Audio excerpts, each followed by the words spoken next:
Welcome to the MX Factory Friday Fails. ... But why?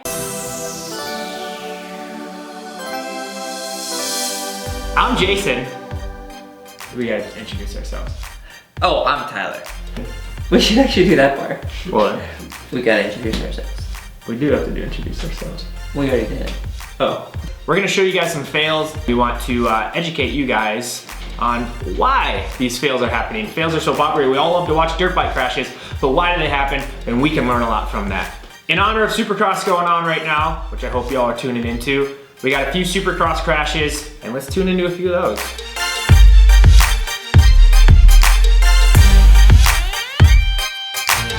First off, we got a good friend of mine from Florida, Adam Cianciarillo, made a little boo-boo, it looks like in practice. And at this speed and at this, level of thinking, everything has to be on point, perfect, precise, or these little mistakes happen. It looks like he may have went to sleep. So we're coming through the turn. He's going probably Mach 1000, of course. He soaks this bump up right here. He's got a long torso and long legs. And right here is where it all goes bad. So what happened, he took so much speed out of that turn, he didn't check up to get on top of this tabletop in the right spot for his suspension to unload correctly. So basically what happened was he jumped too far, his suspension soaked up the part where it should have been unloading, sent him into an endo, the back end rebounded straight off into the landing of the jump. So when you're going on off like that, you've got to land at the beginning of the jump so you have time to compress your suspension and then unload to get over the next jump. So next time AC, maybe don't jump as far, wear a different, I don't know, maybe purple gear isn't your thing. We still love you. I think you're a great kid and works hard and everyone makes mistakes, but you probably shouldn't nosedive your nose into the jumps. Thanks, Captain Obvious. So I'm sure you guys remember this crash. Zach Bell, Dallas, 2013, Geico Honda. He scrubbed. Zach Bell's always been known as a scrubby kind of rider. He's aggressive and he tries to make moves. And this was his rookie season, I believe. Turn looks good, pause it right there. I just want to kind of start here. So when you're in a high level situation like this and you haven't trained your technique to the point of where even when you're pushing, it's close to perfect, is when things like this happen. Legs kind of hanging off the back, bike brakes loose. I don't think he actually ever get his foot back to the foot peg at all. So he starts to scrub here. A seated scrub is one of those things where the inside foot needs to be way tucked under because it's vulnerable to hitting the top of the jump. So anyways, he catches his toe on the top of the jump here and it's a Hail Mary from there. He does a knack-knack here, no-footed knack-knack to Superman to, you know what, I'm not a freestyler, I'm out of here.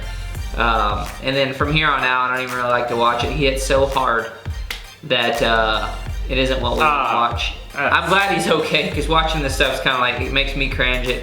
He obviously has good equipment, good helmet, and all that stuff. Super important. Keep your gear right. If you get yourself into a situation where you're scrubbing out of a turn real hard like that, you got to have your foot up off the dirt, obviously, and then tucked in close to the bike. You do not want it to catch. You don't want your foot peg to catch it either, but you definitely don't want your foot to be ripped off, and I've seen it happen a bunch. All right, so on to the next one. We got a scooper web. I'm not exactly sure what racetrack that we're on, but we're gonna show you what went wrong here. Kind of a crazy crash, honestly. I think this was in practice. Yeah, let's comment below if you remember where this Cooper Webb crash was, because I honestly just forgot. All right, hit play, here we go. Coming through the turn, looking stylish as ever. Over the dribble. So he looked like he was going for the whole section here, which would have been 5 jumps, which is quite ambitious. But clearly he thought he had it, and he just didn't quite make it. There's no real rocket science behind this. He did everything that you needed to do in order to, make this savable, and the bike just unloaded. Supercross suspension is super stiff, and so when it compresses, it has to come back, and it did. Newton's third law. Newton's third law. For every action, there is an equal to opposite reaction. So his reaction was Endo City, riding it out. You know what? I'm just gonna head back to the pits. My bike doesn't work right. I'm gonna go separately. That's kind of how that went. Yeah, but lesson there, don't jump stuff that you know you can't make clean, and then don't jump stuff that if you don't make it, you're not sure if you can recover. Just doesn't make any sense, right? No one wants to crash. We all want to have some fun, so. I wish we had a mic on every single person here. I can give you a good representation. What's that guy in the red shirt say? Oh, did you see that? Oh my God, is he okay? He hit the concrete. His bike's over there. I like this lady's literally got her hand over her mouth. She literally just peed in her She's pants. peeing, and then she's like, you know what? stood up. Okay, I'm gonna get halfway up. I'm gonna get halfway up and check this out. Is he okay? Oh! He's okay. Okay, good. Woo! All right, well, thanks for bringing me. I love this first date. Honey, is this what this is all about? It's very exciting. You do this? No, this isn't gonna work. Ken Roxon, Anaheim 2, 2017. Can't forget this one. I don't even like watching it, but we're going to, because that's why we're here. Right, he went in a rut that was deceiving as far as where the bike took off the face. So it unloaded before he was at the top of the face. So imagine that jump was cut in half, and it was half of the height.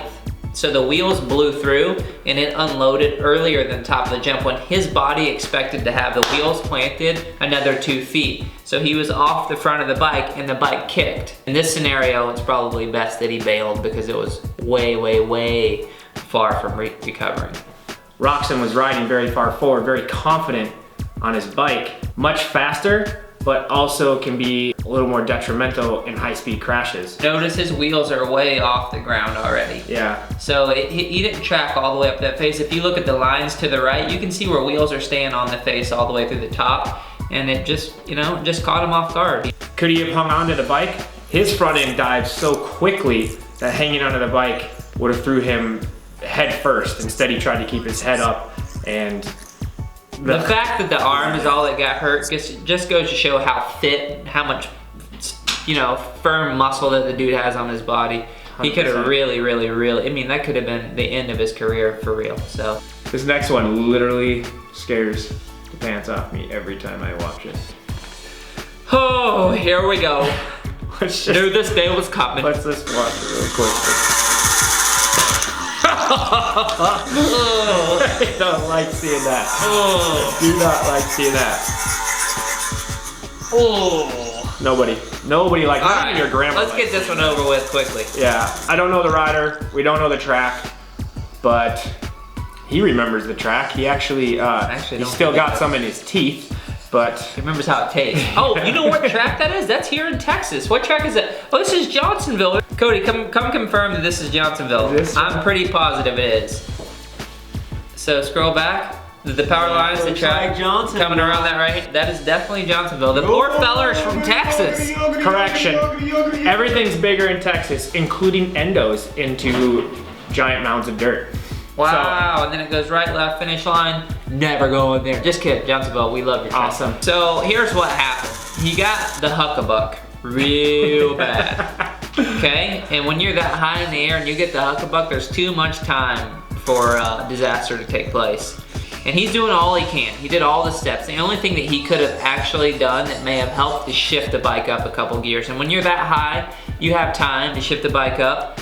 The gyro of the engine is what's bringing the front end up when you hear a panic rev. If you're topped out, meaning you're hitting the rev limiter, that gyro it's topped out too. So you want the aggressive torque to bring the front end up, and he just didn't have time to think about that. I think he would have saved this, but he did come up just a few feet short. Because even if he was way front end down, if he still landed on that backside of that landing where you would generally want to land. I mean, he landed there, but the bike, not so much. He could have easily bailed the bike, knowing that he was gonna go down and take a digger. He could have bailed the bike, but actually keeping that bike underneath him probably saved a lot of hard impact into that dirt because and it got him to the landing. And it got him to the landing. Down the landing instead of on the flat. Thanks so much for watching, guys. We hope you learned a thing or two. If you have any fails that you'd like us to analyze and take a look at, send them. My email's in the description box below. If you guys would like to check out some more stuff, we're posting a Monday, Wednesday, and Friday video on our Instagram. We have more videos over here to the right, and you also can subscribe down here, and we'd really love that. Super grateful for you. Thank you. See you soon.